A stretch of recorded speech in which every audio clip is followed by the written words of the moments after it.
Hilog mo na. Papalitan ni tita ng mas malaki. Sige na. Ay, punta mo dito. Walang tiwala. Ito. Papalit ni tita yun. Oh, sige na. 1, 2, 3. Gano'n mo. Tapa mo na. 1, 2. Laglag mo. Laglag mo dito.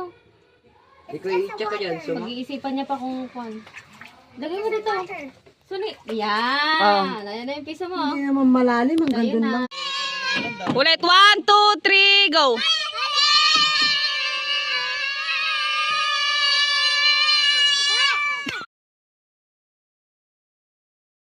Ayan.